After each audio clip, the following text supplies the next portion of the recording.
They don't make them like they used to.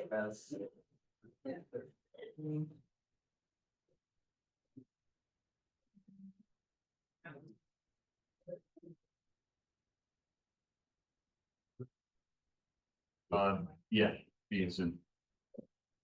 Okay, now we're back in the regular meeting. Are there any amendments to the agenda this evening? No.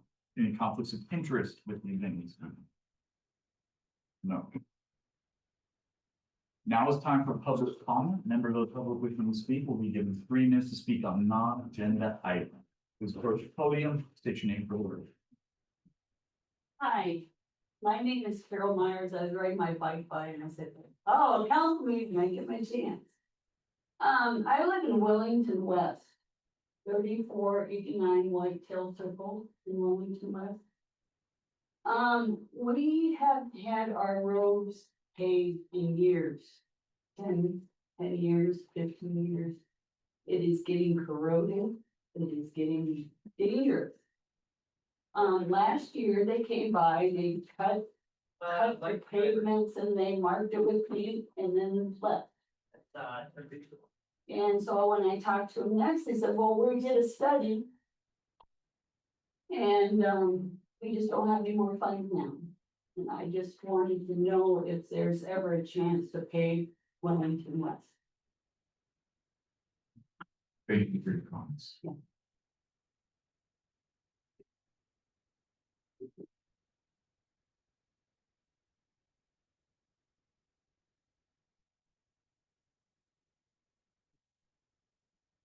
That does end our public comment section. Next we have a presentation from Mr. Nick Redavid, the finance director. He'll present on this item. And it will be our 2025 Q1 treasurer's report.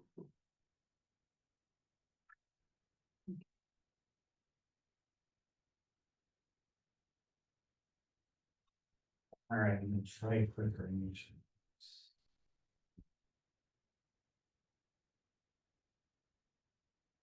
Is it on? This side.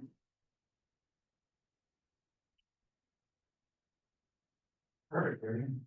Good evening, Mayor and Trustees. I'm Nick Redavid, Finance Director and Treasurer for the Town of Wellington. Thank you for your time tonight. As the appointed Town Treasurer, I wanted to provide the board with updates from the Finance Department and review the Treasurer's report for the first quarter of 2025. Following the presentation, I'll be available for questions. I want to start by stating that governmental accounting standards allow for prior period adjustments, and as such, there are expenditures in this report from previous periods that were not contained in previous reporting. These standards ensure that financial statements present a true and fair view of the town's financial position and performance. As previously shared, governmental accounting uses the modified accrual basis of accounting, in which revenue is recognized when it is both measurable and available, and expenditures are recognized when the related liability is incurred. For example, an invoice received in May for services provided in March is recorded in March, even if the reporting for that month has been issued. The information provided tonight comes from financial reports generated on May 29, 2025.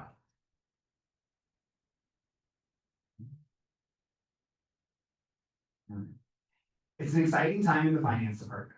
The team became whole in the first quarter of the year, and training and team development has been ongoing. We have many projects underway and are supporting many other efforts across the organization. With the assistance of Deputy Town Administrator Totaling, we are working on an extensive overhaul of the town's financial management policy in alignment with standards and best practices to bring to the board later this year. This includes new policies and updates to existing policies such as debt management, signature authorization, and as recently requested, emergency procurement, and much more. Thank you to Ms. Hoderly for her assistance with this project and for the department leadership for providing input and feedback. In addition, Wellington's Municipal Utilities is excited to soon roll out the equal payment program for water volume usage charges later this month. The EPP will help residents even out the highs and lows of monthly water volume usage charges and pay the same amount every month for easier budgeting. This has involved finance, utilities, communications, and IT for the past 4 months. There's been a pilot program in place since March with a small number of residents that has allowed us to learn how the system works, test installment payments and true-up calculations, and to see the impact of the annual sewer volume usage charge adjustments in April. We completed a legal review of the program and the participation agreement, and we are currently developing marketing and the enrollment processes. This optional program will go live on the town's website for enrollment from residential accounts that are owner occupied and have a connection date on or before March 31st of 2024, giving the necessary 12 months of usage data needed to determine an appropriate installment payment. We anticipate this going live in the next couple of weeks. The finance department has also been involved in the municipal utilities rate and fee study, including the resident advisory group. We are currently reviewing merchant processing for non-utility building services such as building permits, giving residents and developers different payment options. And I recently led the first official meeting of the revamped Wellington Finance Advisory Board. The last update is one that I know is very much anticipated. As of 6:23 p.m. last night, I have received the first draft of the financial statement with independent auditors report for the year ending December 31st, 2023. As this is a draft and only the first draft, we do anticipate changes before the final version is released to the board and residents. The auditor has also stated that they anticipate completing testing by the end of this week. In fact, they just received another list of questions and answers, questions and documents to provide. According to this current draft of the independent auditor's report, the financial statements appear to present fairly in all material aspects the financial position of the town for 2023. I've begun working on the management discussion and analysis, and once the testing is complete and a final draft of the financial statements has been provided, likely within the next few weeks, I will bring this back to the board for presentation and immediately start working on 2024. On to the treasurer's report for the first quarter of 2025. Which is very small up there, so I hope you can see it clearer on your computer. Given the short amount of time that has occurred in the fiscal year and the knowledge and experience to know that revenues and expenditures ebb and flow throughout the year, a look back at the first quarter, while informative, is not indicative of a need to act at this point. I want to point out that the budget column reflects 25% or 1/4 of the annual budget, not the full budget amount.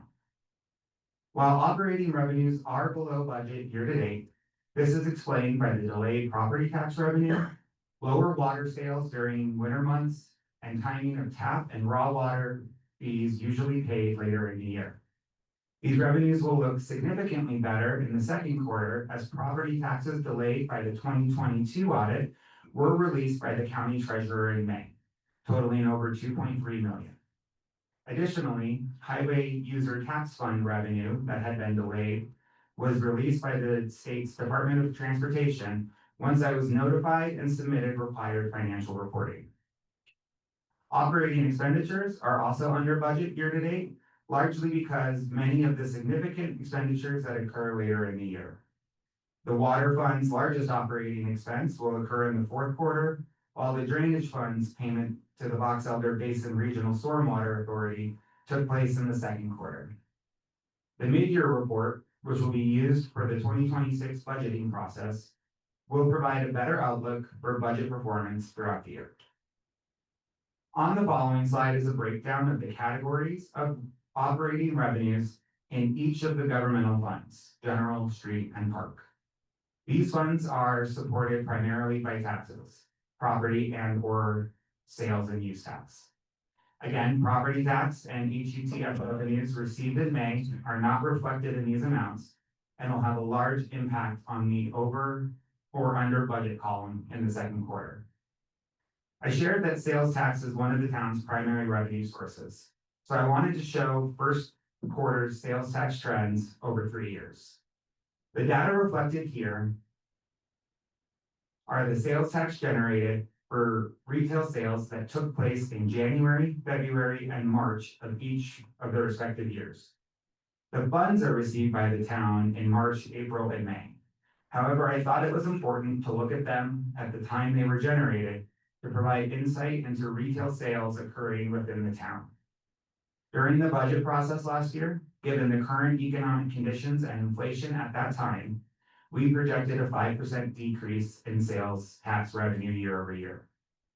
Current trends show that retail sales are up, at least for the first quarter, which has resulted in more sales tax revenue than budgeted. We will continue to monitor this trend to help guide our revenue projections for the remainder of this year and into the 2026 budget. The operating expenditures for each of the governmental funds is shared next with a breakout of each department. All departments are operating under budget year to date, with the exception of two. Legislative or board expenses is ahead of pace primarily due to one-time annual dues and subscription expenses, and the community events account being nearly 50% of its budget at the 25% of the year mark because of a large payment made in the first quarter for the cost of the 4th of July fireworks. The Larimer County Sheriff's Office contract is right on pace year to date. Lastly, once subtracting all expenses in each fund from the revenue received and accounting for debt service payments, for accounting for debt service payments, 4 of the 6 funds have a positive net revenue over expenditures. The general fund is lacking first quarter revenue from property tax, and debt service payments in the water and sewer funds are made semi-annually, so 50% of the payments have been made. If we were to include the property tax revenue for the first quarter that we would normally receive, we would be in a significantly different position at this point in the year. Which again, while this information is important to be aware of, given the short amount of elapsed time in the year, is not yet indicative of a need to act. I will continue to work diligently to resolve delayed revenues, to track sales tax trends, and to monitor expenditures in conjunction with the dedicated leadership of the town's departments. The 2026 budget process has already begun with the board sharing your priorities, and we will begin reviewing year-end estimates and budget requests for the next year in the coming weeks. I know this was a lot of information, so I'd be happy to take any questions you may have and will do my best to provide an answer this evening or follow up once I'm able to do additional research to ensure I provide accurate information. Thank you for your time tonight, and thank you again for your continued support. Thank you, sir. Trustee Teets, do you have any questions on the presentation? I do not. Thank you very much, Nick, for the detailed report. Thank you. Trustee Kim? No question, but this is probably one of the best financial reports that I've heard ever. Thank you. Thank you. Thank you. Trustee Moore? I'm sorry, I'm not feeling well, so that made me emotional for some reason. Really great job. I don't have any questions, thanks. Trustee? Thank you for the presentation, great job. Trustee? Thank you for acknowledging anything that may have kind of stood out in advance of us even having to consider or ask those questions. So thank you for being moving about it. I appreciate it. Thank you. Member Tim? Director David, really appreciate this presentation. Excellent job to the entire department. I just want to say in that equal payment program, I think it's going to be super helpful to some of our residents in this community that need assistance with budgeting, that sort of thing. And I'm sure you knew I was going to ask about the audit update, so really appreciate that, and congratulations on getting that moving. So thank you. Thank you for this presentation. Beautifully put together, solid information. Yeah, very, very professional. I'm just so glad to have you on the team. If I had a gold star, I would give you one, but no doubt about it. So thank you very much. All right, on to the consent agenda. Ms. Clerk, will you please read the title of the items on the consent agenda? May 27th, 2025 Board of Trustees meeting minutes, resolution number 23-2025, a resolution authorizing the temporary closure of portions of State Highway 1, Cleveland Avenue, 1st Street, 2nd Street, 3rd Street, 4th Street, 5th Street, 6th Street, Harrison Avenue, and Wilson Avenue within the Town of Wellington during the annual 4th of July celebration on July 4th, 2025, And resolution number 24-2025, a resolution considering the renewal of an annual contract with the Wellington Senior Resource Center. Thank you. Do I hear a motion on the consent agenda? I'll make a motion to approve the consent agenda. Second. Thank you, Ms. Clerk. May I get a roll call, please? Trustee Cannon, Yes. trustee Daly, Yes. trustee Moyer, Yes, trustee Wiegand, Yes. trustee Teets, Yes. Mayor Pro Tem Mason, Yes. Mayor Shosse. Yes. Mayor, that motion passes. Thank you. All right, on to the action items this evening. We have a public hearing for ordinance 11-125, consider approval for Fund 501 Business Center Amendment number 1. Oh, you're gonna read that, Ms. Clerk. Sorry, I read it for you. We will now open the public hearing on this item, and Mr. Berg will present on this item. Thank you to the ladies coming from the senior center. Appreciate you guys coming. absolutely. Bye. Mr. Mayor, I will remove myself for this hearing and I will ask to be notified when the next consent item comes up. Perfect. Thank you. Yep.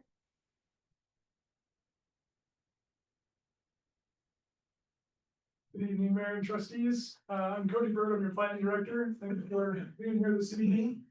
I'm working on getting a slide presentation here.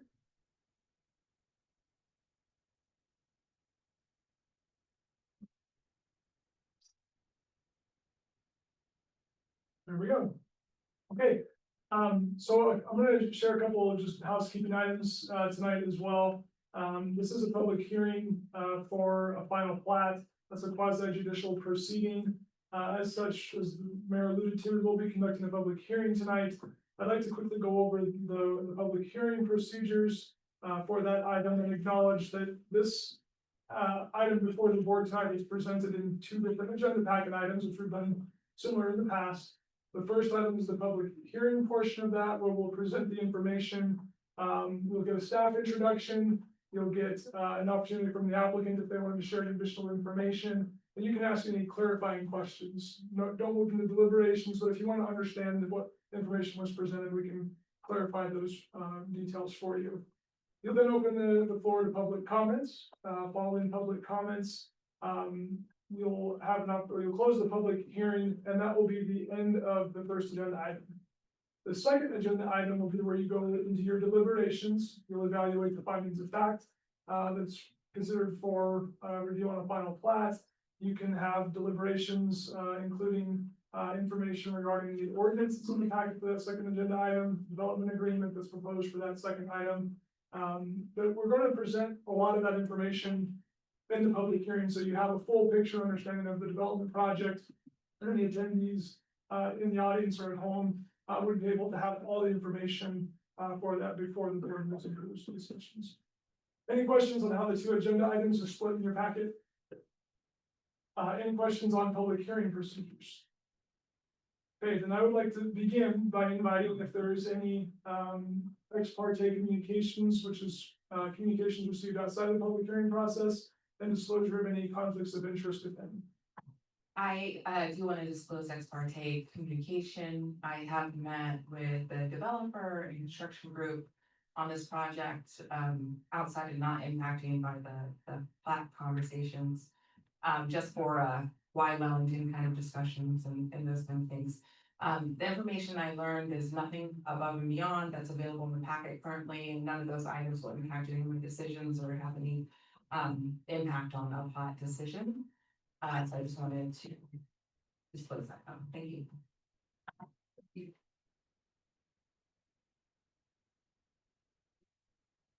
Here we go. Thank you, Mayor. So we lost my Wi-Fi connection here, so we're gonna rejoin with slides again.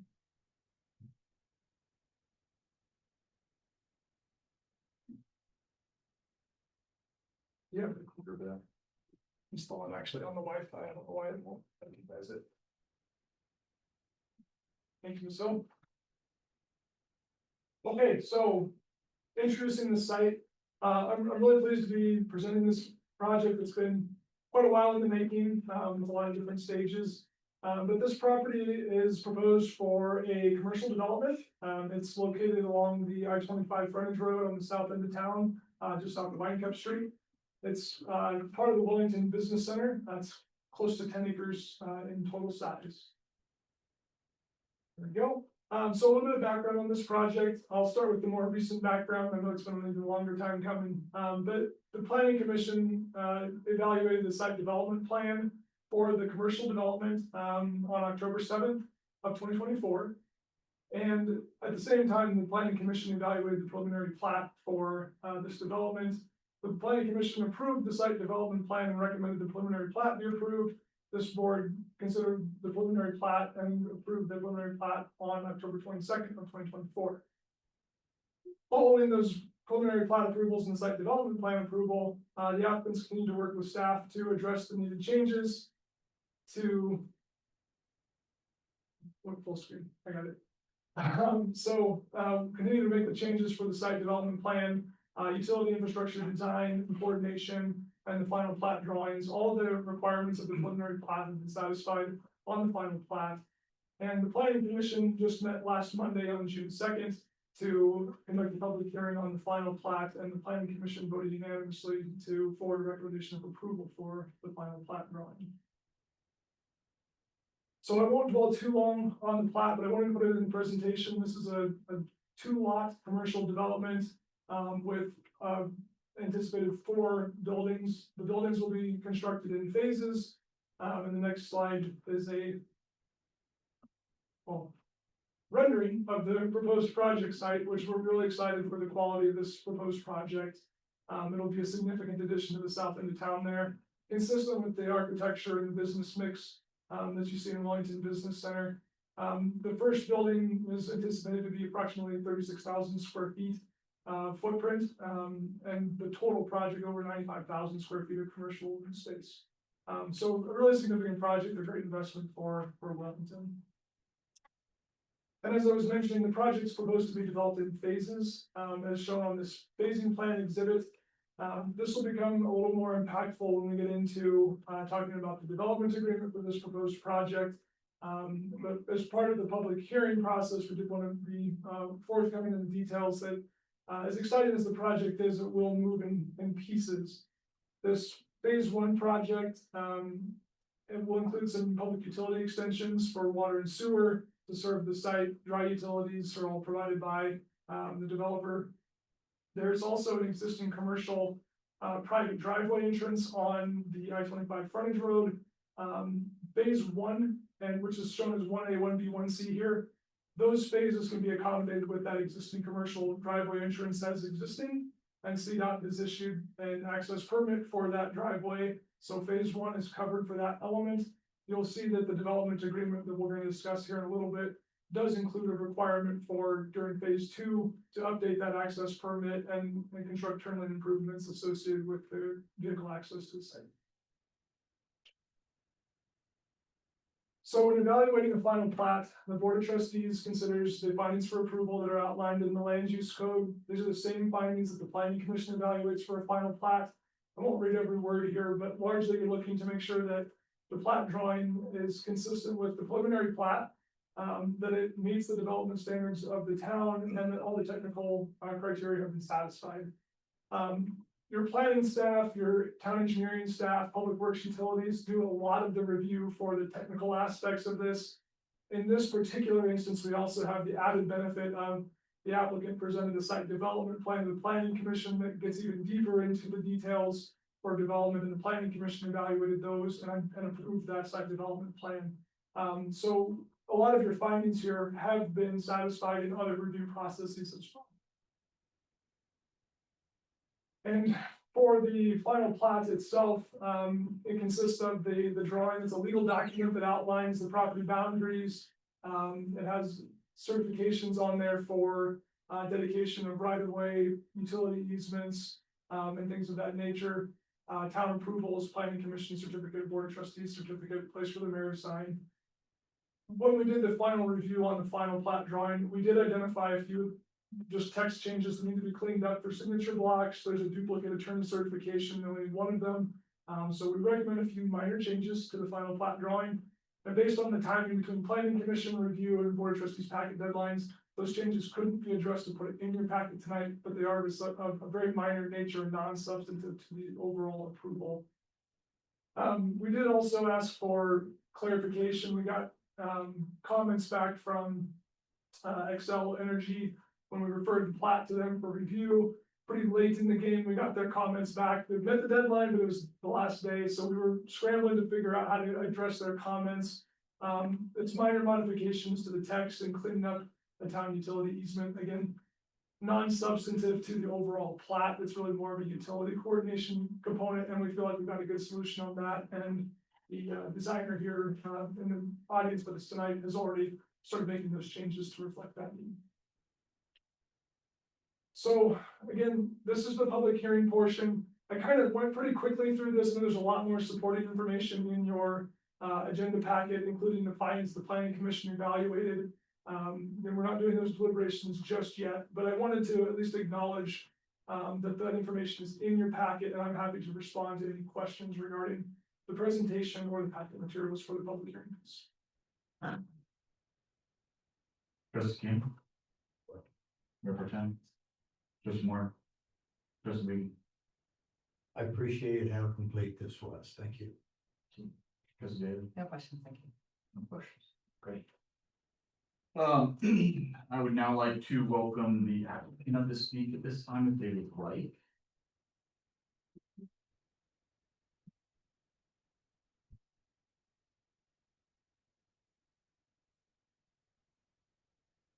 I think Cody's covered it, so if you got questions, I'm glad to go there, but I don't know what I'm gonna add to it. Okay. Perfect. Does anybody have any questions? No. All right, thanks for coming to the podium. I will now open this up to public comment. Members of the public wishing to speak, for the record, no public comment. Any questions from the board on this item? Anything further? No. Any final remarks from staff? Okay. We will now close the public hearing on this item. And we'll move on to the next ordinance item. I think this is where we need to inform trustee Teets. And then, or no, never mind, Not yet. sorry. Next one. And then, Ms. Clerk, will you please read the title for item G? Ordinance number 11-2025, approving a final plat for Wellington Business Center Amendment Number 1 and approval of the development agreement. Thank you. And then once again, Mr. Byrd will present on this item. Thank you, Mayor. Thank you, Ms. Hill, for helping with the slides there. So we just discussed some of the high level information regarding the development proposal and the plat drawing itself, which is the item that the board is considering.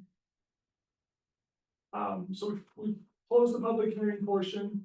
This is, as I mentioned before, an opportunity for the board to deliberate on this particular agenda item.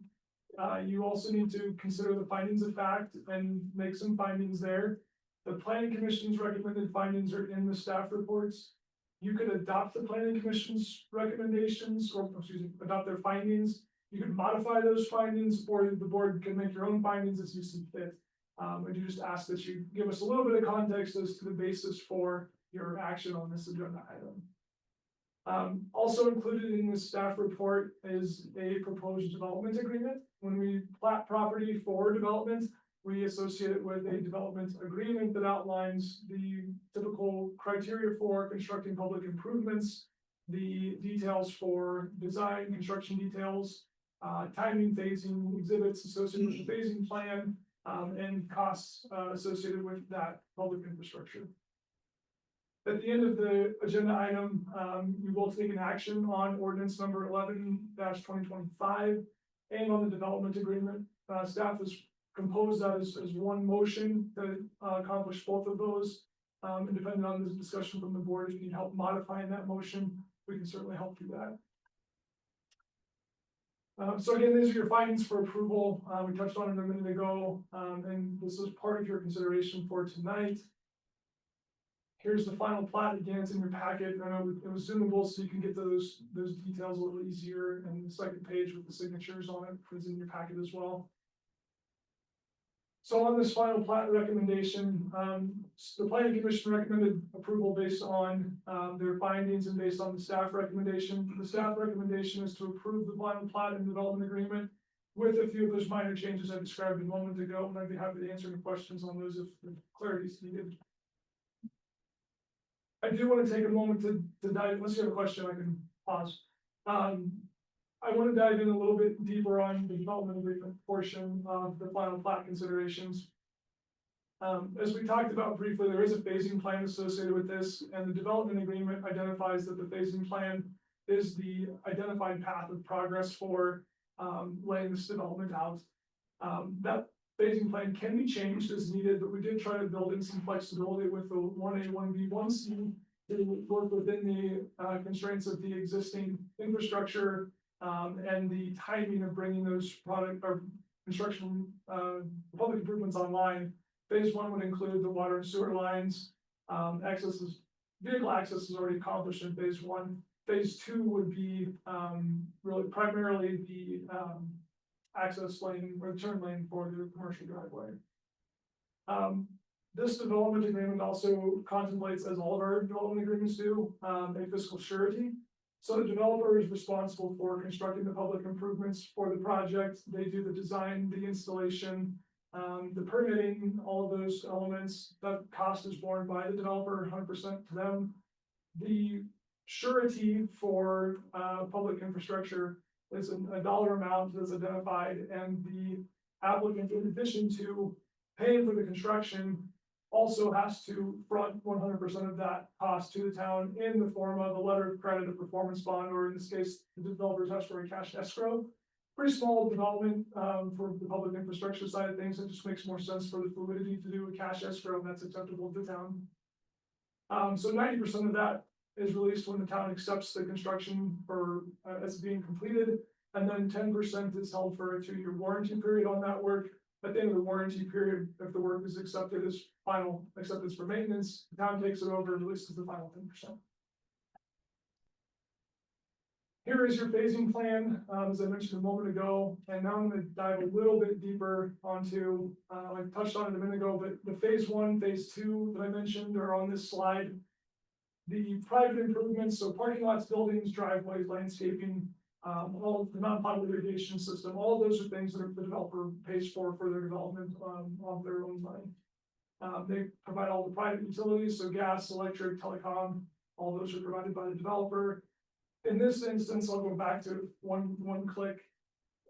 The laser pointer on it. At the very kind of top left of this image, at the north side of phase 1B, there's a dashed line in kind of a light bluish color.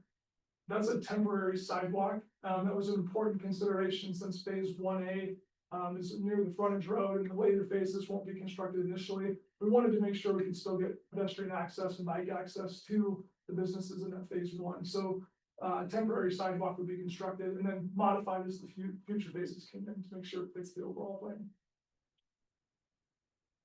And then on-site stormwater drainage, so that's all the grading, the drainage pipes, they're privately owned and maintained that divert stormwater drainage to the ultimate location for drainage. In this case, I'll dig a little bit deeper. There we go. This property is located adjacent to Tract F. Tract F is a town-owned and maintained stormwater retention pond. That pond is sized and has adequate capacity to accept the runoff from the site. This overall site was always intended to go to Tract F, but because of the way development patterns changed over time, and there was an economic downturn in the mid-2000s that changed development timelines, a lot of the projects kind of went on hold. Portions of Wellington Business Center were allowed to develop for commercial purposes, and they constructed a temporary stormwater drainage pond on the kind of west side here, south end, that accommodated the stormwater drainage for the commercial development, detained it long enough before it outflowed the Tract F in the long run. What we're proposing for this is, we worked with the design engineer for the site, and we asked them, would you want to discharge your stormwater drainage directly to Tract F? would help them with balancing the grading and the earthwork on the site. Would also allow them to remove the temporary detention pond that would have to remain for a pretty long time or ever until they found a way to handle the stormwater differently. Through those conversations, the developer and their engineers agreed that makes sense for them. So we are proposing to accept that stormwater directly. On the phasing plan exhibit, you saw the pipes, the outfall pipes that would need to be constructed to discharge into tract F. As part of that tract F improvement, there's an infiltration trench, so a trench filled with some rock and other aggregate that's going to help filter and discharge the water straight down instead of filling across the pond. That's needed to accept the offsite runoff. Those are improvements the town was looking to make later this year. Anyhow, they have funds identified in the 2025 capital improvement plan for tract F. By partnering with the developer, there's those mutual benefits where they get the benefit of removing the temporary pond for more commercial development, some cost savings on earth balancing, and it works for the town because we can let their contractor be on site, mobilize one contractor instead of multiple, and remove the overhead for the town to administer, procure materials, and perform that work ourselves. So it's a good balance to work with development to meet their needs and meet the town needs as well. It simplify that process and lessen the impact of the overall construction of the site. In this development agreement, the town staff evaluated the funding available for those tract F improvements, and we recommend that the town's portion of that is $40,000 that's available in the current 2025 approved budget. So that was our recommendation to the developer, and they've accepted that as making sense for this development agreement.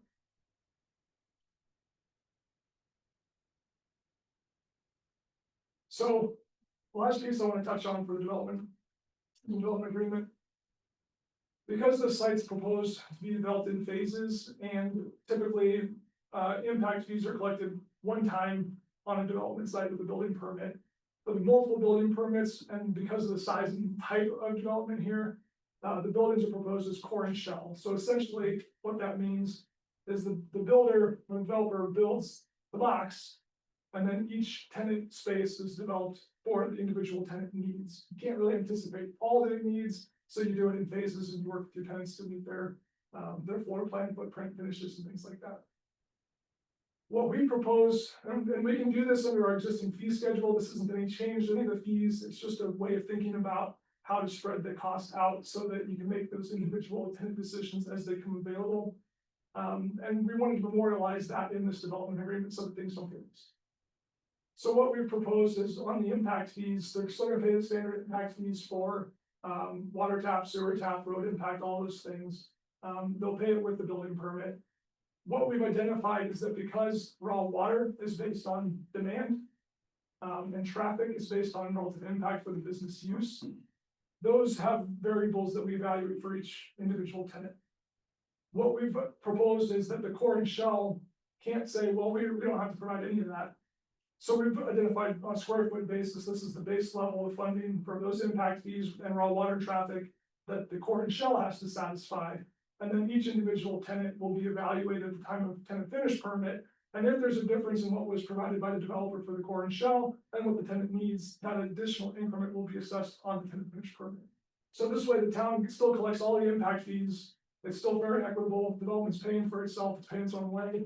But it also takes some of the burden off the developer to cash flow an unknown dollar amount at the front end and then beg for forgiveness after if they've overpaid, or to front that in construction loans that they have to take a lot more risk when they don't know if their tenants are going to come now or 2 years from now.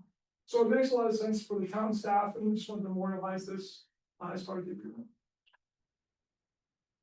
So a long-winded explanation there, but in this particular instance, we've crafted a motion that recommends approval of both ordinance number 11-2025 that approves the final plat for Wellington Business Center Amendment number 1 and the development agreement as presented in the staff report.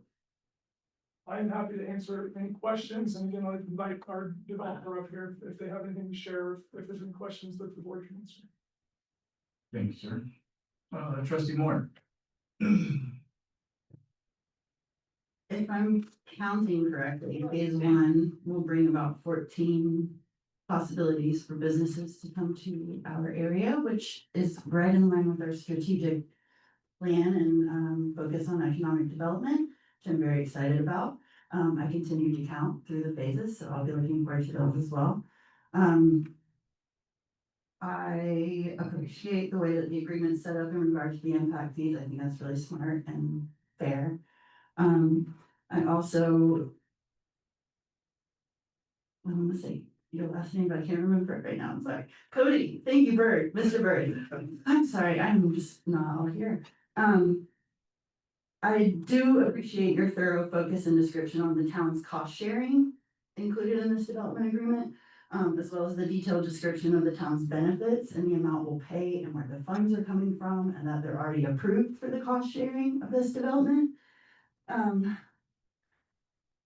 Yeah, I think that's it. I have no questions. I'm just excited to see this come through. Just Ken. Question, but I would like to say that I've known Matt Ball for 7, 8 years now. He's built all his buildings down there. Beautiful, beautiful job. This was a beautiful development. Cody, you did an excellent job of putting this together and working with the developer. Felt clear cut to me. Thank you. Thanks, sir. Trustee Weed. I'm excited to see this development come and what it's gonna do for the town and hopefully what it's gonna do for you guys too. It's a win-win situation and it's gonna be a great development. Thank you. Thank you. Trustee David. Before going into the findings, I do want to mention that I appreciate memorializing the development plan, and following this model. I think this makes us more attractive in general for development processes in the future. And also is fair.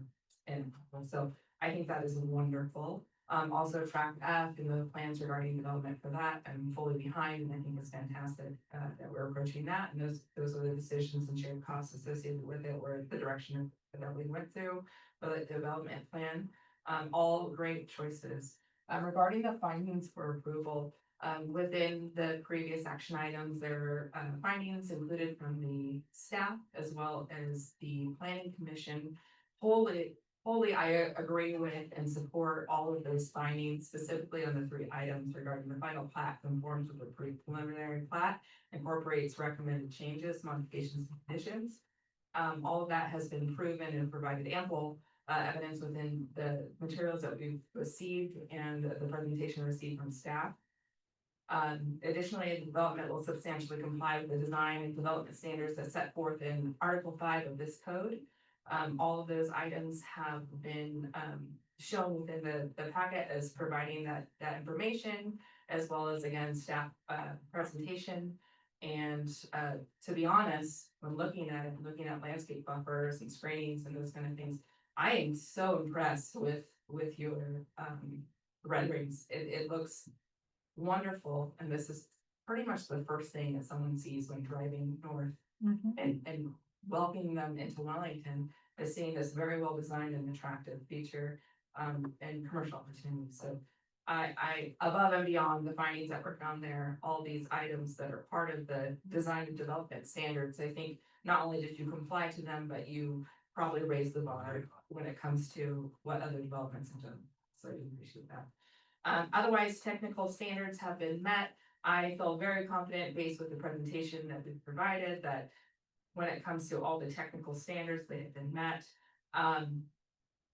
And specifically talking about the easements and any of the amendments that are required and needed, I would recommend that as we approve this based on these findings, that we do so on behalf with the recognition that those minor adjustments need to be made and that necessary easement changes as well, which none of them sound substantial. I just want to acknowledge those within the approval, and that would be my recommended motion.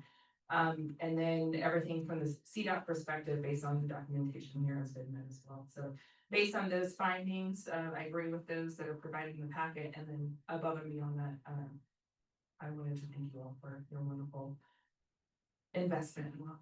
Thank you. Member Tim.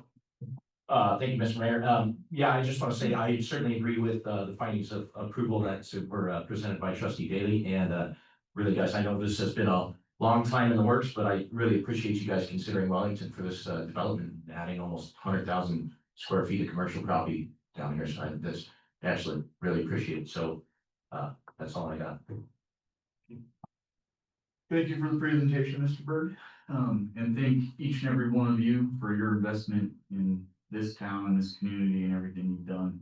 And continue to do here, so I really appreciate that, wholeheartedly. I agree with, trustee Daly's, findings. And I wholeheartedly think, yes, the revisions, all of that, good to go there. Are there anything further from the board at this time? Okay, do I have a motion on the side? I move to adopt ordinance number 11-2025, approving a final subdivision plat for Wellington Business Center, amendment number 1, and approving the development agreement. Second. Ms. Clerk, may I get a roll call, please? Trustee Cannon, Yes. trustee Daly, Yes. trustee Moyer, Yes. trustee Wiegand, Yes. Mayor Pro Tem Mason, Yes. Mayor Shosse. Yes. Hear that motion passes. Thank you.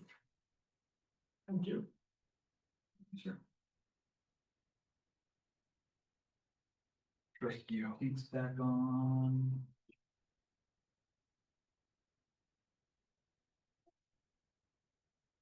I do not see her yet. Give me one moment. Appreciate it a lot. Thank you guys for. Thank you always. Thank you very much. I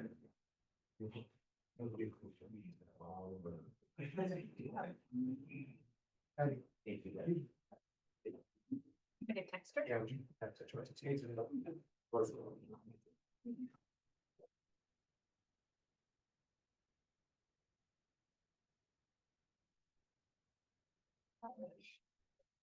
Yeah, okay. Mayor trustee Teets is online. Okay, cool. Thank you. All right, Ms. Clerk, will you please read the title for item G3? Discussion and direction on public access to rate advisory group meetings. Thank you very much. And Ms. Patty Garcia, the town administrator, will present on this. Hi there, Mayor and Trustees. Thank you for this time. So we're here tonight for the board to talk about whether they would like to have the rate advisory group meetings open to the public or to keep them closed. This is the third iteration of what we initially called a roundtable. 2021, we had our first roundtable for wastewater rate changes. In 2022, we had our utility rate structure roundtable. Both of those were closed to the public. We didn't provide packets online or anything like that. It was to really keep those discussions tight and controlled by those that were participating. So this is our third. We're calling it the Rate Advisory Group. Each Board of Trustee member recommended a resident or business owner to participate. So we have 7 members right now. At the last Board of Trustee meeting, there was a request to discuss whether the meeting should be open to the public. At the main Rate Advisory Group meeting, the members had the opportunity to discuss having the meetings open and closed. And then through an anonymous vote, they indicated if they preferred to have the meetings open and closed and provided comments. The majority of the members did support having those meetings open, with a caveat that the meetings not be streamed. One member indicated that if the meetings were open to the public, that they may not participate in the advisory group. So we had just continued with the same process that we had in the past as far as keeping those meetings closed to the public as far as staff. But we have no problem with keeping that meeting open. The intent is to post the packets online. We'll set up another section on the website for those meeting packets, and any summary notes will be posted as well online. So that those items will be available for the public to see after the meetings. So looking for some direction, we are happy to do whatever the board's desire is. Thank you. Trustee Moore. You said the packets would be posted and as well as a discussion, but that's with names redacted. Then generally there have not been names in those summary notes. It's more of a summary of the discussion and direction. They have not included names in the past. Okay, thank you. I feel like you all know how I feel about this. Having been a participant in the past, when I advertised it to the person that I asked to be a part of it, it being public was absolutely not something that I even described as part of the experience. It is an intimate experience. I've had a couple of conversations with members of the current group and have been told that if these were to go public, we would basically need to start over possibly because we would lose a few members. I was told there were a few, 2 or 3 that were not for it. And I know for sure we would lose one, absolutely. Which would be a shame because that particular individual has historic information and has been very involved since the beginning. So, let's see. And I think those are my concerns. And I do appreciate the transparency in posting the packets and making the notes available. I think that's a good compromise without bringing the public into the actual sausage making, since we all love that term. But yeah, I just really feel like protecting the process is important. Thank you. Trustees, I am all for. I was one of the trustees that had residents reach out to me and requested to be able to attend the meetings. I love the fact that they will post packets online, but I think it's great for residents to be able to sit in and see how these are conducted, learn some new information, take away what they choose to take away from it. I know it was made mention that the sitting members now, all but one, have said they were fine with this being open to the public, to the, Trustee Teets, I did not say the all but one, I said the majority. oh, okay, I apologize. I read the email that got sent earlier today. But I'm absolutely comfortable and fine with this being open. I love the fact that we are offering transparency to residents. I know it was made mention that people are worried that this will open a can of worms for attacks on Facebook. I went through on Let's Talk Wellington pages and some of the other community pages that we have, and even when it was closed, there was still these attacks. There was still people making mention of the water in general, and some of the members were actually called out in the previous posts that I had seen. I think that Trustee Cannon summed it up perfectly, that government is messy, but that does not mean we remove the ability for people to have an ability to attend any public meeting, executive sessions aside. But I am in full support of this item, and I think that our residents would be appreciative if they want to attend. I am comfortable with the idea that it not be streamed via Zoom, that it is allowed for residents to attend. If they choose to do so, it'll be posted on the website that there is these open meetings, that if they choose to be active, they can be, but I'm not against any kind of transparency when it comes to residents wanting to attend.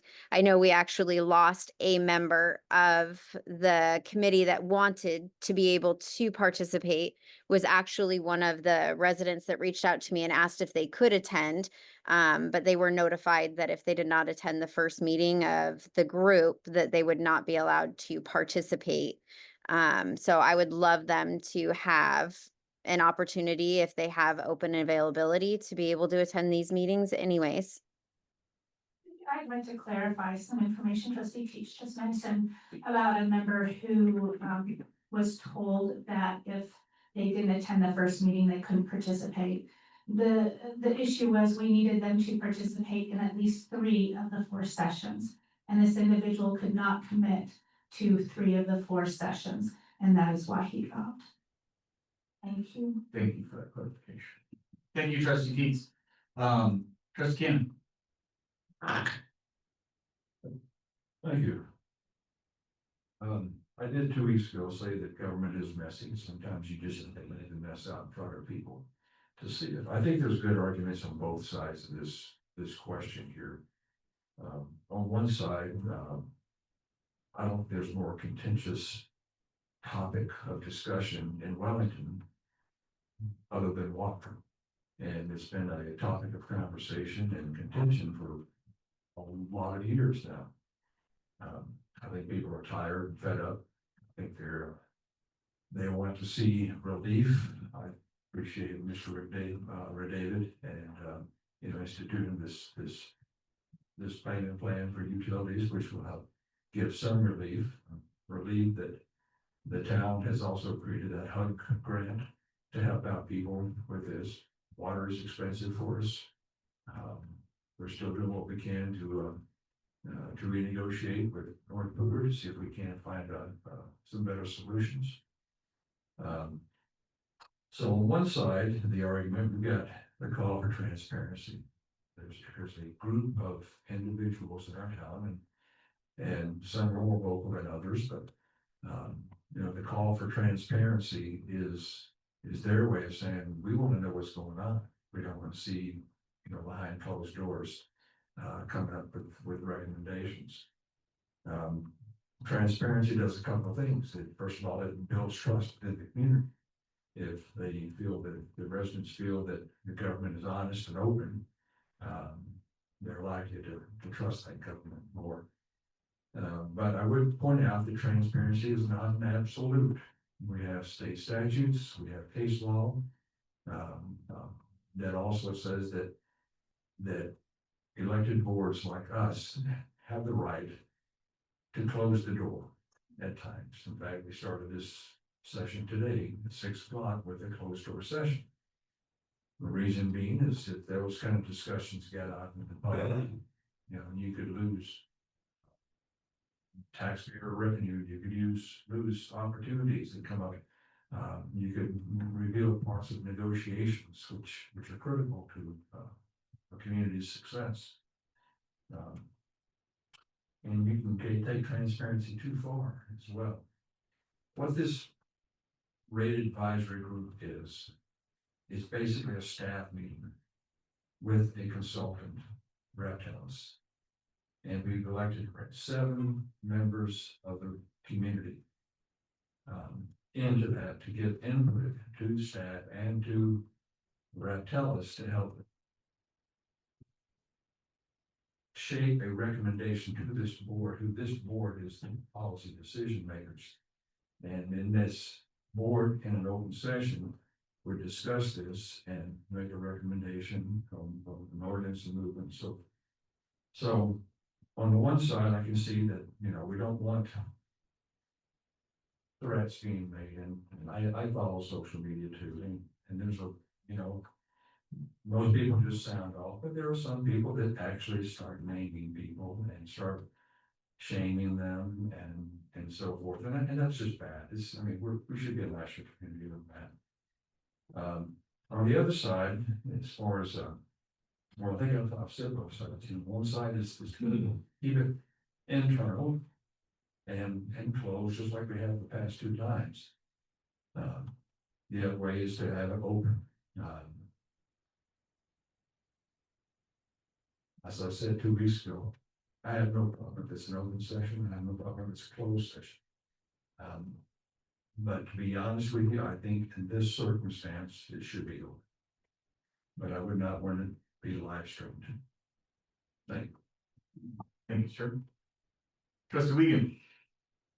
Okay, I think trust and transparency has to be done here. This is an extremely controversial item here. And I think a lot of that's because people felt like they've been left out on any type of decision making, any type of the rate setting, any of that type of stuff. I think if we are transparent and showing why, what, where, and all this type of stuff, again, how the sausage is made, people will be a lot more accepting. I know the gentleman that I had nominated for the board. I talked to him this last week, and he went through all of his information about what was happening at the meeting, and he did not see anything about it being a closed meeting. So, and he is extremely wide open to having people come. And again, I think that's gonna solve a lot of problems down the road. I think people will be a lot more appreciative. And again, it's all about trust, and if we trust our residents to come in and understand and try to be as knowledgeable, we should give them that opportunity. So I'm all for the, move to allow, open the public but not record. Thank you. Thank you. Trustee David. I introduced the idea of roundtable sessions in conjunction with trustee Baker when we started these groups. It was a best practice that we gained from a community that was presenting at Colorado Municipal League. And what we learned from that group as a best practice and why we incorporated it into the town of Wellington was that arming a group of residents with detailed, studied, technical information would allow them to make a decision with a perspective of them as a resident. And doing that in an intimate setting was what was recommended. This is the best practice that we brought to the town of Wellington, and in my opinion, has been incredibly successful.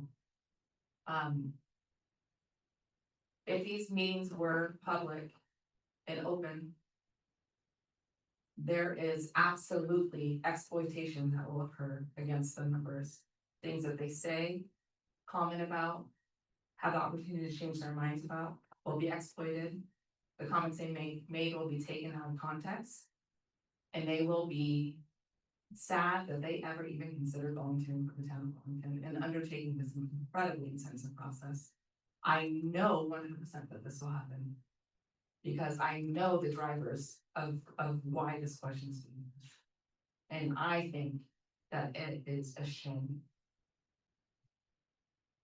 Okay, so with that said, during these sessions, they are going to undertake, like I said, an intensive process, including analyzing technical models that include usage rates, understanding every single portion and process of how our utility works, and how those costs are then passed on to each one of our ratepayers. And they're going to do this through this process of understanding what's a fair way to charge for these services. This is incredibly complex. Every single person up here knows that this is incredibly complex, so much so that we've dedicated staff time in hiring a consultant to train this group of people for 4 sessions, multiple hours each, right? Given the content of what they're doing, if attention is given elsewhere or spread across random people who maybe attend one or the other, we require people to attend 3 out of 4, right? So if a random community member comes to one, here's something that they don't like, they don't have the context, they don't have the information. That's the whole point of doing this, is to arm residents with everything they could possibly want to know, have them discuss and understand the values of our utility. So if a member of it can't miss more than one, then how are we saying that public who are going to come, who aren't invested and who don't have the study and time invested in it, are going to be able to come out of that with a perspective that's fair to the process? There are a few people who are uncomfortable with it being open. One person being uncomfortable is reason enough to not do that, because we are not violating any rules. This group is not making any legislative actions or decisions. 100% of what they come out of this session will be presented in public to our board and to the entire public, not to mention every resource that they have with it. Now, if you don't give somebody an opportunity to learn and change their mind without being condemned by the public, then why are we even asking them to do that, right? Also, this is not the only time anybody will ever learn about utility stuff. We've done presentations and understanding and all these kind of things multiple times a year. I want to raise concern that if there are so many people who are insisting that these are open, that never came to one of those sessions before, because we've had so many and didn't ask a question at that time. Similar content that was provided and will be provided to this in detail have been in staff presentations throughout the year repeatedly, not just once, not just twice, so many times. So suddenly there's this big push that is driven by unfortunate motivation that is mean.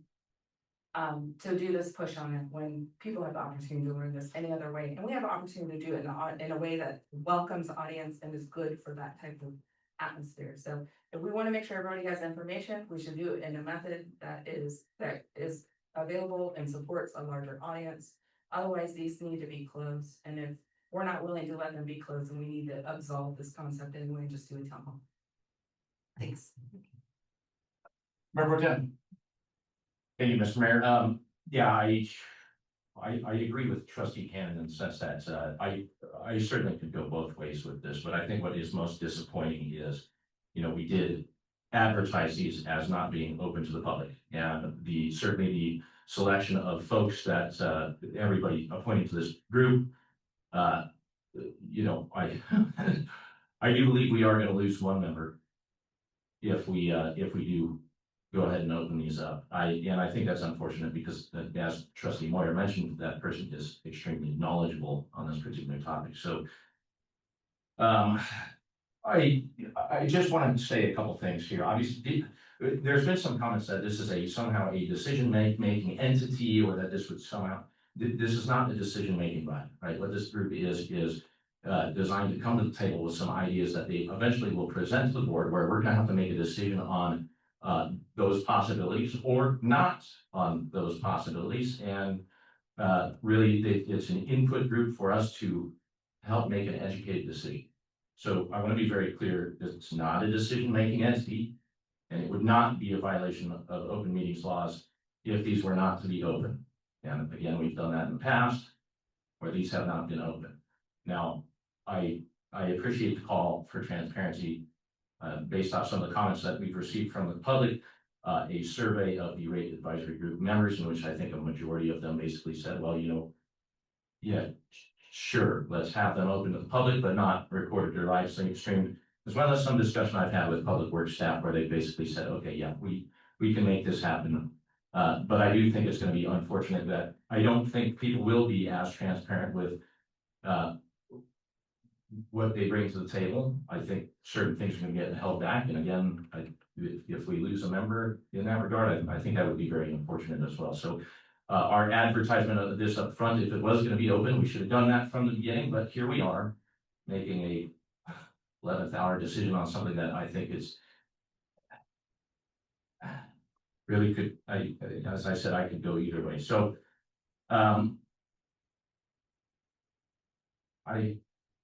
I suppose at this point, I would be in support of opening these to the public. They should not be recorded or live streamed. And in the future, the board needs to make a decision about, if we are going to advertise these things up front, we need to be very clear about what those are and not turn our back on what it was we said up front. I know during last meeting, I think it was very clear that I said that I think certain residents are going to be accosted for their participation or maybe ideas that they have. So I think that's very unfortunate, but here we are. Let's go ahead and open them to the public, not be live streamed. That's where I stand. Right, I'd like to make one comment. We did not advertise whether the meetings would be open or closed from a staff perspective. If there was conversations that you had with the people that you wanted to recommend to be part of the group, that we had made an assumption as staff that we would continue with the same process as had been in the previous years. And thank you for that clarity, Patty. I suppose maybe that is where I was sitting, was that these were going to be conducted in the same way that we've done them before, and certainly with former trustees that have been on this board in the past that had been in support of that in the past. So, but here we are. Mr. Mayor, I have one more thing. I think it's really important for everybody to know that we talk about the abuse possibly happening. It's already started. And these meetings are not even open yet. And so I don't understand why we would invite that in. As much as we want the community to trust us, we're already working on a plan for public education on water topics.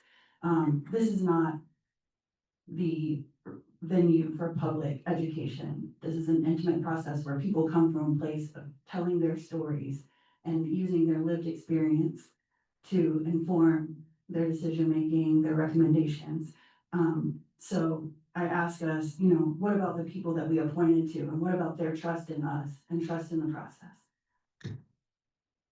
I kind of point out one other thing. I don't believe this has yet been advertised, but I did want to point out that we do have a town hall that's going to be coming up. That's to discuss. Water is going to certainly be on there, and Cleveland improvements are going to be on there. So I did want to. I don't think that's been advertised to the public quite yet because it literally just came out of the oven. But that will be coming up as well. Didn't advertise this as a group of 7 people with a consultant leading the process. So we may not have specified this is going to be a closed process, but we said these are the people who are going to be involved in this process. We did not say general public who will be, staring and watching the entire time. Make another point, I've been dealing with municipal government and for a long time. Asking residents to a group like this is transparency. Exactly. It is viewed by That's the point. transparency by a lot of municipalities. Because if you just have your consultant and we're talking about stuff, and just springing stuff on people, having people there to advise the consultant and to assist with studying the technical material, it actually does come. The transparency requirement. The thing is, it's not policy making, so it's not an open meeting. So the question is, do we want to make it open or do we not? So, thank you. Thank you all for your input. This is one of those items where I could go either way.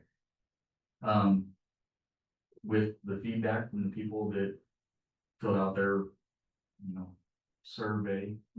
And them saying, no, we'd be okay with it if it's open, we just advise that it's not live streamed. Principally though, I can't agree with that. When people are in intimate settings, they're more open, there's more connection made. It's easier to have discussion when you don't have people around you, eyes on you, things of that nature. I think it is important, and we'll hit on this, is, if we're asking the members to attend at least 3 of these meetings, then why would we open it up for somebody to come attend for, maybe they just attend for 1 hour of one of the meetings and they don't even go through the whole meeting. The amount of misinformation that could come from that, not because they're hearing the wrong information, but because they're not hearing the entire story of what that information is, where it came from, and the history behind it, I believe would do more damage than good when we think about that. On the side of transparency, we were elected by the public, and we are called trustees because they trust us with that responsibility, right? And so with that, we all got to choose a individual that is a resident in town to have a voice in these advisory groups to present from, 7 different walks of life of how this may affect our residents. They're not making a decision. There's nothing not being held from the public in that sense. This is the reason it's intimate, is to get better information and have better discussions. And that's just true. Where do you when you make a friend, you make it in a one-on-one conversation. You don't make it with 25 other people all talking at once or all their eyes on you, right? It's through intimate settings. So that's where I'm at on that. And the transparency side too, it will come before us, before any decision is made. And that is where the transparency comes out. That is it. We have residents attending, transparent. We were elected, we chose them, they're attending as residents. They're then advising, coming back to us, and then we make a decision in a public meeting. I don't know how you could get more transparent than that. So I'm on the stance of not opening it to the public at all. We'll just see how this goes. Any final comments from the board on this item? I do have one comment. The purpose of the utility rate study is to kind of acknowledge affordability issues, right? And let's say, for example, you were going to go into an intimate environment and explain like how your family struggles to pay bills. And make sure that that's a value that the town considers when they're charging everyone their fees. So imagine going to that group and having the general public watch you and looking for opportunities to perhaps call you out for anything that might happen or whatever you might say when you're trying to say, my family needs help. I can't afford to live. I have to choose between food and paying my water bill. So tell me that that conversation will be the same with an audience as when you get the opportunity to work within a core group to share that information. So tell me how we're doing justice to this process by making those voices not heard or not comfortable to share. So that's the purpose of this group. And if that's not what everybody considered about it, I think you're wrong. That is the purpose, is we need those voices. We need that honesty. And that won't happen if it. Thank you. Trustees, ask for hand raise. Trustee Teets. I do have just a few closing ideas behind this. Is one, my general idea is the chance of having 20, 30 people attend this meeting is not high. The chances that you will find a few committed people that are very interested in learning about what's going on is high. I have a feeling that those that we appointed to this board already are awesome members of the community. I do not feel that they would be silenced by any kind of public coming to these meetings, simply because one is an ex-sitting trustee, the other already performs on another board in town. And then we have other members that also have stressed that they have no concerns over it being open in the first place. I look online and I see 300 to 400 comments from people in this community that already have owned that they can't afford to live here. So that privacy there and the sharing of people want to know what's going on with their water. They're begging for additional opportunities to engage. The only thing this is doing by opening this up is giving them an opportunity to choose to show up or not show up. You can't control them showing up, not showing up. You can't control if this stays closed and people still go online and still rake people over the coals. The minute we had the joint meeting between our board and this committee, and the members were there in attendance, we already said who's sitting on this board. So the fact of the matter is, the only thing this is doing is opening up an opportunity for those who want to learn. That's all this is doing for our community. That's not saying we're shutting the door on you, because we only want 7 members, 6 members participating in these intimate conversations. That's opening the door and specifically stating there's going to be a lot of information you're going to have to absorb. You might not understand it all, but maybe someone will start asking more questions. You know, that's what comes out of this is curiosity. Is all curiosity good? No, but it's not good as is. People don't understand or are confused at this moment.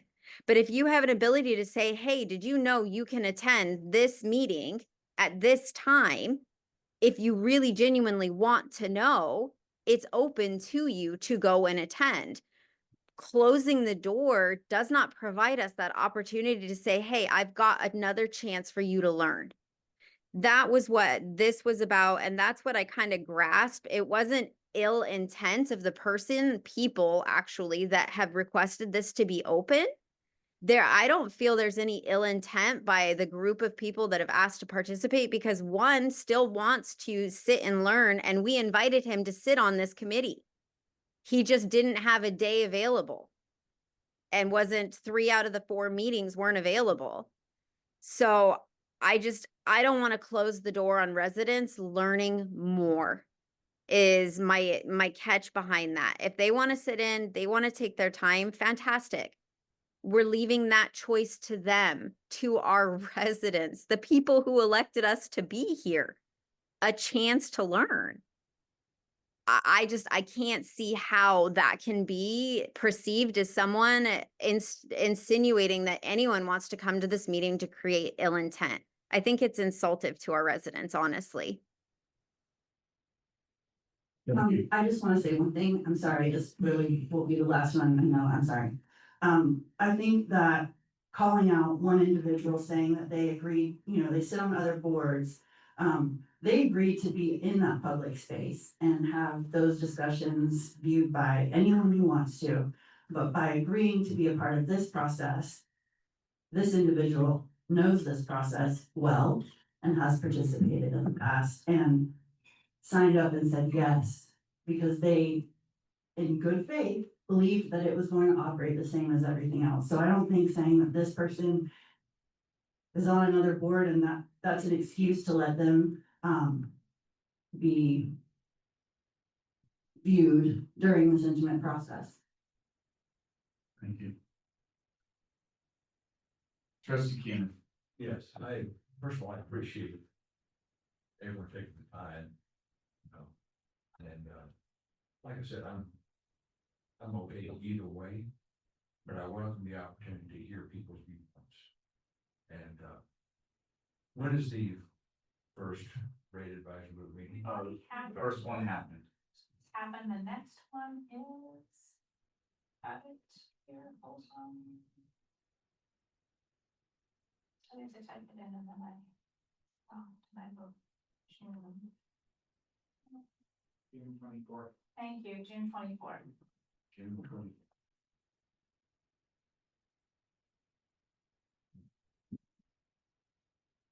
I do want to know that this board has already made the decision that we should not participate in these sessions. So I worry that this might overstep like a decision that we made, and said it was so important that it was just residents and it was just their opinion and just their participation, that we should not bully our way in there and make it the interpretation of our perspective seen there just from the weight of our positions. So however this decision goes, I know very strongly how I feel, but I think it is absolutely inappropriate for any one of the members of this board to attend or to participate whatsoever in this process. And I worry that if it's open, then that might bypass that decision that we've made. And I think that was a very important decision for the same reason that it should be closed in general. Trustees, is your hand still up or did you just forget it? I'm sorry, what? Is your hand still raised or did you just forget to unclick it? Nope, it just didn't get unclicked. Okay, thank you. All right. Do I hear a motion on this item? I move that we continue to keep these meetings closed. Second. All right, Ms. Clerk, may I get a roll call, please? Trustee Cannon. Again, thank you for all of your opinions. Yes. Trustee Daly. Yes. Trustee Moyer. Yes. Trustee Teets. No. Trustee Wiegand. No. Member Tim Mason. Abstain. That's it. No, I know what it is. Okay. Mayor Shosse. Yes. Mayor Shosse, that motion does pass. Thank you. Thank you. Thank you. I'm sorry, we didn't allow public comment. I just got a notification. Oh. Yeah, I did fail to do that. Wasn't. Got a requirement? It is not a requirement. So we are not out of line there. That was not done. Yeah. Thank you. Can I make a statement? You've already voted, can I just make a, By all means, thank you, I appreciate it. you'll be given 3 minutes. I just wanted to, Christine Gator, I just wanted to maybe come up with a compromise. That the one person, it sounds like that wants to join, that wasn't able to because he couldn't make all the meetings. maybe just let him come and only him. Just an idea, because it sounds like. Because he really wants the information, and he was elected or appointed to the board, but he can't make all the meetings, but he can make most of the meetings, so. It was just an idea, since it sounds like maybe he's the only one, as you can see, not too many people attend. I don't think there's gonna be that many people attending if you opened it, but maybe just let him come. It's an idea. Thank you. All right, on to reports. Mr. Van Sapienza. No report today. Then, Ms. Garcia, I'm the floor. So, Mayor Pro Tem Mason alluded to the, upcoming town hall on July 15th. That gives information is in the town newsletter that was just issued today. So that information is available. There will be 3 separate town halls here at the Leaper. So one room will be water rates, another one will be the Cleveland Avenue project, and outside we'll have the Parks, Recreation, Open Space and Trails Master Plan. So it'll be kind of a come and go opportunity with short presentations and a lot of chances for residents to come and ask questions. Trustees, it's on a Tuesday night, assuming you all can be here to help answer questions or, just receive comments from the residents. In that issue, it also talks about 4th of July, which it's gonna be amazing this year. Really excited about it. We're bringing the car show back into downtown, which will be really cool. Some really neat bands coming to play in Centennial Park with a big stage. So it's gonna be a different vibe, hoping to bring a lot of people in the downtown area to frequent our restaurants, and for people that come from out of town to see what we have available in Wellington, so that they will come back during construction. Tomorrow, Slate Communications will be in town as part of the Shop Local campaign. They'll be filming downtown. We put a call out for requests for people to have bikes, have horses, donkeys, different things, all the things that make Wellington really special. So they'll be in restaurants and some of the businesses, and then filming just outside on the street as well. So if you see things going on tomorrow, that's what it is. Thank you. Thank you. Staff communications and reports were in the packet. On the board reports. Trustee Keats. I've got nothing. Thank you. Trustee Can. Trustee Moore. Yes, thank you. Pride Month is a powerful celebration of love, identity, and the unwavering resilience of the LGBTQ+ community. It is a time to honor those who have fought and continue to fight for equality, visibility, and the right to be unapologetically themselves. Pride is more than just parades and flags. It's a testament to the courage it takes to live authentically. The community is built on solidarity and the voices that refuse to be silenced. It is a reminder that love, in all its forms, is a force of transformation and liberation. To every individual that has struggled, who has faced injustice, who has searched for acceptance, you are seen, you are valued, and you are celebrated. Pride is not just a month, it is a movement. It is a declaration, and it is a promise that fight for equality continues. Happy Pride Month, y'all. Trustee David. Rescheduled to, or consolidated, this Saturday is the fishing derby at Willville, as well as their bike rodeo from Kiwanis. And the reason why I wanted to let people know is we're doing, a smaller group for ribbon cutting for the people involved with the dock and getting the dock here. So we'll be celebrating that, but that'll be the first opportunity, and all of it. Yeah. So on Saturday is the first opportunity for the public to, not that you are restricted from touching it right now, but it'll be officially out and celebrated that we have our ADA fishing dock on Willville Ponds. There's plenty of fish to be caught, and fishing pools and people to help you with fishing. And it's a wonderful event. It's one of my favorites of the year. And I know they're doing a giveaway of an e-bike too as part of bike rodeo. So there's a lot of cool things happening there that converge with many of the groups that are doing wonderful good things in our community. So come out on Saturday and support that.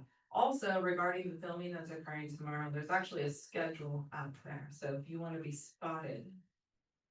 A memorial is a true Wellingtonite or Wellingtonian, I know there's an argument about that.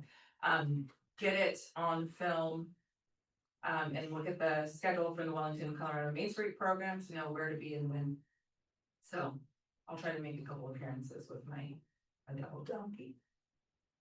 But that's all I have right now. Happy Pride. Thanks. Thank you. Mayor Pro Tem? No report. I heard that, Mayor Pro Tem did a great job of leading the crew while I was out. I appreciate each and every one of you. I love you guys.